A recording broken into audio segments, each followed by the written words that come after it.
Rick Merigian, who can discuss Jose's performance and where he goes from there. Rick, we got some press here on the line. You can take your mask off if you'd like. I'd like to say a few words about Jose's performance and what's next for him. Go ahead. It's done and over. That was the biggest thing here. 3.5 camps for one fight, and he got the job done. I think he decisively won. I think he won 7 of those rounds. And bring on Josh Taylor. That's the order from Ramirez to me. Go get the Taylor fight done.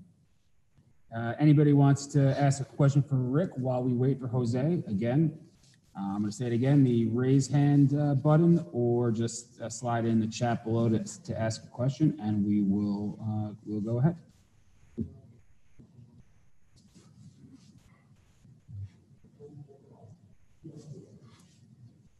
Fresno Beavers, right? Yeah, well, Anthony Galvis, where are you at? Okay. Hey, Reggie Woodson, you are on, sir. Go ahead. Hey, congratulations there, Rick. You hear me? Yeah, I can hear you. Thank you. Crystal clear. Oh, okay. Hey, I was checking you out on Instagram, man. You were very excited about what you were able to accomplish, in the 2 events that you set up that were canceled or postponed and whatnot. Kind of how do you approach putting together the, potentially the undisputed fight? What will you be looking for? In a normal circumstance, we'd have a crowd and there'd be a lot of different things I could bring to the table for Top Rank to evaluate and look at. But based on, the current situation we're all in, I think Aram has, said it best with the fight will probably take place in a non-crowd environment. So I'll be limited with, what we can do as far as staging an event or anything. So I look for this event probably go to the highest bidder, end up in London somewhere, or, possibly even Vegas. But I don't anticipate a crowd or, us being able to do that yet. If there was, I think I'd fill our Fresno State football stadium. This would be the first time I'd go there. And I think we'd get, 20, 25,000 people. In fact, I know I could. But we're just not in those times right now. How do you feel about this, everything that you guys have been able to accomplish and what you've worked to, and now to get here to this type of moment and, not be able to rely on, the home field advantage, so to speak? As Ramirez has shown, he's went on the road and won each of his world titles, and expect the same thing to happen again. It doesn't make a difference if he's at home or if he's away. So there's no advantage there by fighting at home. That's been done a few times because he just loves the, people that live in the Central Valley and knows the support's there. So, we often would do that for him. But Ramirez will get on a plane and go to Scotland or London and let Josh Taylor have it. You trust me. Last question, just, what was your and what you saw take place in a fighter that you're very familiar with? Please repeat the first part of that question. You cut off. Sorry. I just said, I forgot what I said, honestly. You're very familiar with your fighter, and just how would you grade tonight's performance, and, what were some of the issues that you think kind of stalled things out just a little bit? I don't think there was any issues. I think any top-tier fighter, a Crawford or a Taylor, would have had a similar fight. I mean, this guy was off 3 or 4 camps. You saw in the 7th that he almost put him away, or he was in danger. Postol was. So, all things factored in. Ramirez went out there and took care of work in a tough environment.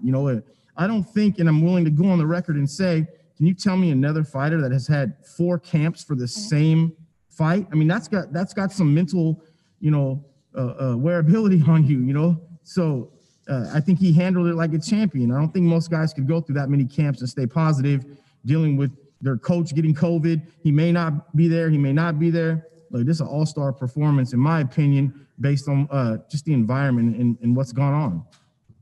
Thank you very much, Reggie. Now we turn over to Gail. Gail, go ahead. Thank you very much. After the fight, in the ESPN post-fight interview, Jose mentioned that he really felt the lack of fans, and all things considered, he would like to put the fight against Taylor in front of fans. Will that play into the decision where to cite the fight considering 6-8 months from now, that might be a possibility.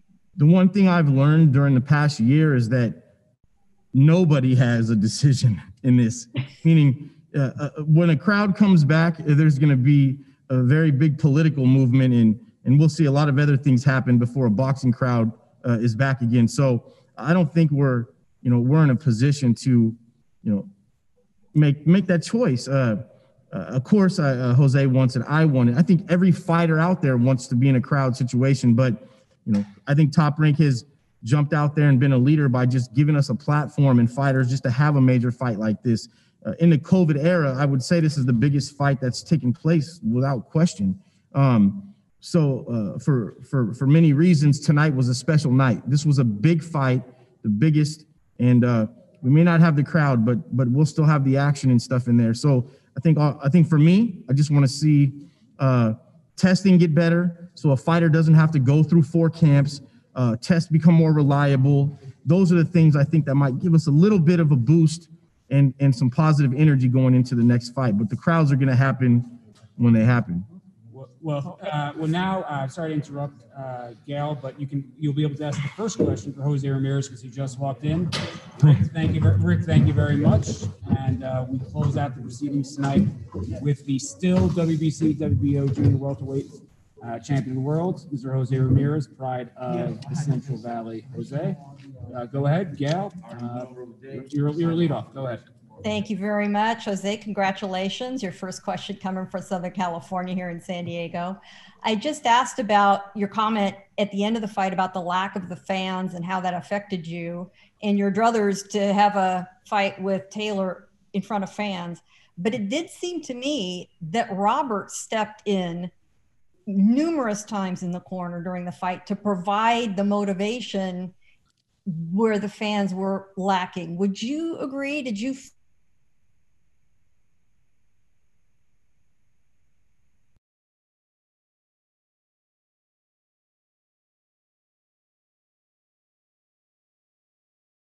hungry, and he understands it's been such a long year of me training, so he knew I went through a lot of training camps, a lot of sacrifice, putting my body through so much work that he probably knew that I was a little tired, mentally from just being the whole year inside the gym. So he just wanted me to, to finish strong, and I was, he knew I was okay. He knew I was comfortable in there. He just wanted me to be more myself, and let my punches go. Do you think there are any lessons for you in this? I mean, hopefully you'll never be put in this situation again, but what can you draw from the negatives about these long drawn out issues, the testing problems, everything that's gone on? Do you kind of say, I'm putting that off in the box, locking that away and calling it done? Yeah, it's part of learning, and it was something new for me. So it was good for me to go through this type of adversity, you could say. Again, it wasn't so much of the 3 days or 4 days being in the bubble. It was more like, just I went through so much since November of 2019 to get ready for the same fighter. So obviously we put in so many rounds of sparring and stuff like that. So it's very important that I measure my body correctly to make sure I don't overwork. And I think that was one thing that I was able to understand better, to see how my body reacts, if I stay in the gym and put so much work. And that's something that Robert Garcia also with Chip and Charles were able to see as well, so it's good for us to go through this experience. And I was just grateful, and it's a blessing, it's a blessing that I'm now in a position where I'm just waiting for Josh Taylor to see, hopefully, he defends his titles, and then we can make the fight happen. Thank you very much, Gail. Sorry to cut you off, Gail. I apologize. We got Jeremy Harridges on the line. Jeremy, go ahead. Hey, Jose, congratulations on retaining your titles and the victory. As far as your expectations, did Viktor Postol surprise you with anything that he did tonight? And what did you think about his performance? No, he could, he could take a punch, but no, there was nothing new. I I think if I would have put a little bit more pressure and just let my punches go, and if I would have felt a little bit more fresh, my body just not as tense, I think I would have done much better. But hey, it was a great fight. It's a good fight, and I'm glad we both came out healthy. But I could see he was respecting my power. I would just, my mistake was that I was waiting for that one shot, and instead of letting my combinations go. And I think that was my biggest mistake. But Postol's a great man. He's a very disciplined fighter. Everybody in the world in boxing knows that he's a very disciplined fighter. Even when he's not training for a fight, he's always, staying physically active in his country, and he takes care of his body pretty well for his age. So, I would have loved to make a bigger statement, but hey, it's part of boxing. Looking over the history of your career so far, obviously keeping everything in mind with all of your experiences, would this fight stack up as one of your hardest to date, in your opinion? No, I think probably I had other previous fights that I felt like, I was more concerned. And this fight was just, I knew he didn't have the power or much to hurt me. It was just, my problem was that I need to let my punches go. I was a little too patient. I was a little too hesitant. And so I made the fight a little bit more difficult for myself. Going forward, if you have to fight in this environment again, anything that you would do differently the second time around, and obviously, hoping that you don't have to do, multiple training camps for one fight? Yeah, I think the most important is just, it's getting a good break, letting my body recover, letting my body get fresh again, and then going back to training with that motivation and drive that I want to work hard for a good fight, and even if I have to go through this experience one more time, I think my body's going to react a lot better. I just need to let my body recover. I think that's the most important thing. Awesome. Thank you, Jose, and congratulations on the win. Yeah, thank you. Thank you, Jeremy. Again, raise hand mechanism or send in the chat. Jose's tired, so we'll only do a couple more questions for Jose, and then we'll let him relax and enjoy the evening. Reggie, go ahead, sir. Hey, congrats on the victory there, Jose. And you get that moment, I don't know what it was earlier in the first half of the fight, you do get the left hand through and he stumbles for a minute. What was your thought process at that moment? I think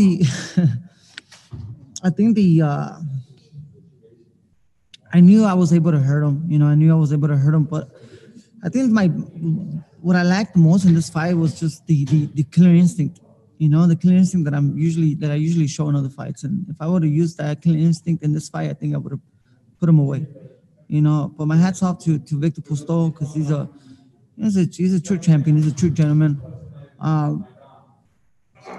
But it's part of learning, it's part of learning and going through this type of fights too. It was good that I got the 12 rounds in, because it reminds me of what I have to go through for 12 rounds in a 12-round fight, and I'm just ready to rest, relax, and then hopefully get ready for Josh Taylor. Tons of experience in your corner, and Robert Garcia with all of his, all of the guys that he's training, the world champions that he interacts with and whatnot. Was any thought given earlier in the process about all of the time spent in camp? Were any breaks worked into it, or off days, or? Yeah, the first two camps, man, I was extremely sharp. For the third camp, obviously I was already my body was a little tired. So Robert will give me a day, a couple of days off, and he wanted me to come back. And there were so many things happening in my personal life too that I wanted to just kind of go through the motion with this fight and get back to my personal life. That sometimes when you're stuck in the sport too much, you start missing your personal life a little bit, your family and you're just being a brother, a father, a son. And Robert and my team, my corner, they did a good job to just remind me, hey, Jose, you're already there. You could, you just keep being you, push them, don't respect them, don't give them anything. And and then I tried, obviously I tried. I was making them, I thought I was blocking most of the punches that he was throwing, a lot of his touching punches I was blocking, and I started using my solid jab. And then for some time, I would think that I was in a sparring session, so I was just, too over relaxed. And instead of, like I said, I was just missing that killer instinct, that I usually show. Thank you very much, Reggie. And sorry, again, I cut you off. I'm having a habit of this one tonight, cutting people off. You can ask one more question. I know he has a good question. No. Hey, you know what? Go ahead. Reggie, one more question. Let's go. Well, I was gonna say I don't know if you watch basketball at all, but the guy from the Clippers, Paul George, just mentioned the effects of being away from his family and whatnot. Going into the, potentially going into that undisputed fight, for you, is it imperative that that's in front of in the normal circumstances with fans in attendance and so on and so forth? I'm ready to go through this experience with fans or no fans. I just gotta let my body recover a little bit, Same thing, when I fought Jose Cepeda, it wasn't my best performance, but then I went on to, to fight Hooker, and I went straight to unify those titles, and I showed, something new in the game fight, facing a tough Maurice Hooker. Same thing with this fight, I'm happy I got the 12 rounds in, and I know I'm going to be much, you could say, a fresher and with that killer instinct and much stronger fighter when I do face Josh Taylor. So every athlete is different. Some athletes, they miss their family more than others. Some need that support. Some don't. I'm a big time family man. So yeah, I think I could understand why Paul George would say something like that. Congratulations. Thank you, bro. Thank you, Reggie. With the last line of questions here, it's only fitting that we go to Anthony Galvez from the Fresno Bee. Anthony, go ahead. Hey, Jose, congratulations on your win tonight. Going back to what Robert Garcia was telling you there before the 7th round, he saw some stuff in there that you might have got to pick up things here in the 7th round. You did pick up things in the 7th round when you rattled Viktor there. I was watching you, and I noticed there was I don't know, correct me if I'm wrong, but there was a little bit of hesitation there because it seemed like you were waiting for the fans to come in and start cheering for you, because usually you pounce on your opponent when that happens. How much, you talked about it before, can you just recap what you saw there in the 7th round, and not having the fans there, how much did that really affect you? Anthony, it's hard to say. I think it was more like my, I think for a second I got just too comfortable, treating it like a sparring session, treating the fight like a sparring session when I could have showed that killer instinct that I usually show, and I think it's part of experience, there's no excuses. It's part of the game, and I'm just going to learn from this, and it's my first time fighting under these circumstances. But again, it was such a long year. I sacrificed myself through training, through the holidays. I got engaged. I was missing my fiance, my family, my son. I'm expecting my second baby now too. I found out 3 weeks ago. So there was so many things that I wanted to just hurry up and get this fight over with, that I was a little distracted, and a little burned out, you could say, from being stuck in the sport for almost a whole year, without any reward, you could say. And I think I got too comfortable in there, and I could have just been myself, and I think I could have done a little bit more. In sports, they talk about trap games, and obviously you want to become undisputed world champion in the 140 division. Did you kind of look ahead towards maybe possibly facing Josh Taylor? And this is a 2-part question, so answer that. The second question is, you want to become the first Hispanic champion in, to hold 4 bouts. How important is that for you to establish, hey, I'm the first, I did it. Can you talk about that? Yeah, of course I was looking at the importance, and that's what kept me motivated. I'm one fight away from, from fighting possibly for an undisputed, hopefully Josh Taylor defends his titles against his mandatory next month. But yeah, of course I was thinking a little ahead, and that's what kept me a little bit motivated. I know how important this fight was, though. I know that it was going to be a little complicated because Postol is a very long, crafty, tricky fighter, you know. So I know he was going to make it a little bit more complicated. But as far as wanting to become a Hispanic, of course, that's a huge goal. That's something that's a motivation. That for me to not just to become the first Hispanic, not to brag about that or to have stories, written about me becoming the first one. It's not about that. It's just I just want to prove to myself if I'm the best 140, and by doing that, I have to face the best 140 pounders out there. And as we know, Josh Taylor has the other 2 bouts, and in order for me to say I was the best 140 before I make my move to 147, I have to face Josh Taylor. So I do that more for my own glory, for myself, and not so much for the writers, for the people's opinions. I do that for myself, and that's what I want to do. Last question for you, Jose, before I let you go. How would you rate your performance tonight? Like a 7. A 7 because I got the victory. A 6, I would have been in trouble. Right. It's like a D. Hey, Anthony, thank you very much. Thank you, everybody, for joining us today. We'll get Jose back so we can relax. Thank you for joining us, and we will see you next time. Thank you, everybody. Bye-bye.